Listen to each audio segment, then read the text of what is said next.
sheeko ayaan markaas soo qaadaya iska caanaho Soomaalida dhexdeeda laga yaqaan ninkii la oran jiray Kaba Calaf iyo gabadhii la oran jiray Huriye Ugaas ninkaasi gabadha uu la sheekaystay dabada uu la soo tagay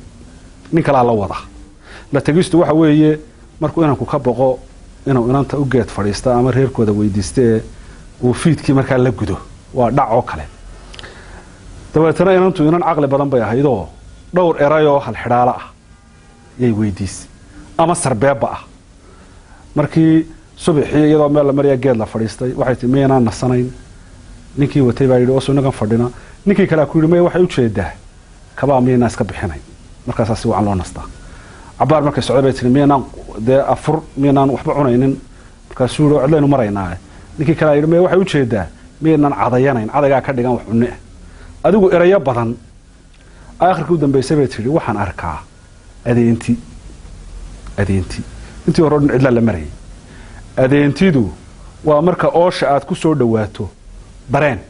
sida raad aad aragtay oo kale cidii xoolahaad maqashay koor waxyaabahan haadan had iyo jeer ka agdhow sida tukaho kale dadka ka agdhow waxyaabaha marka aragto adeentida ereyga markaas la isticmaala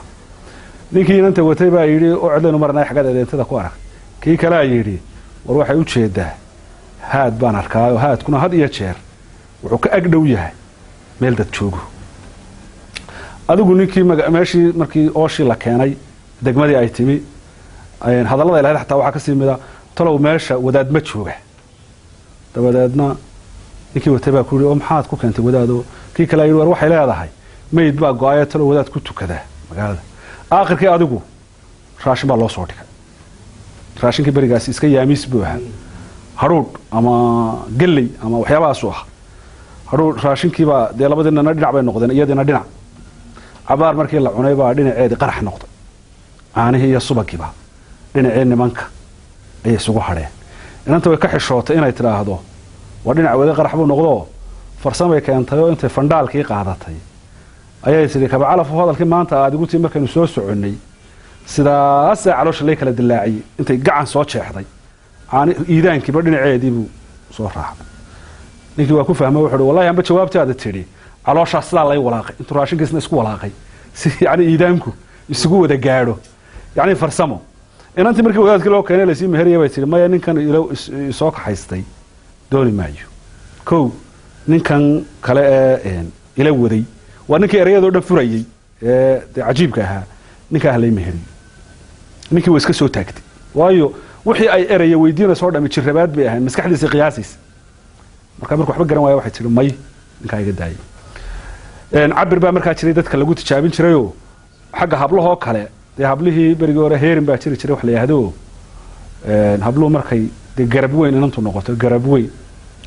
ayay israaci jireen oo oran jireen aan calaf doonano waxa la tilmaamay saddex hablood baa oo heerina baa u yimid degmo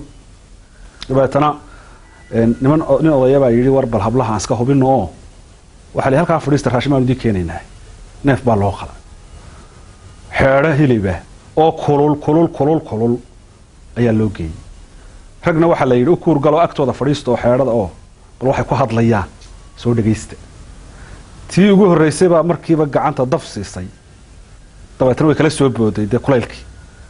dabeetana waxay tiri kulula kama naale tii kala tiri na kama kaadsan karee kala go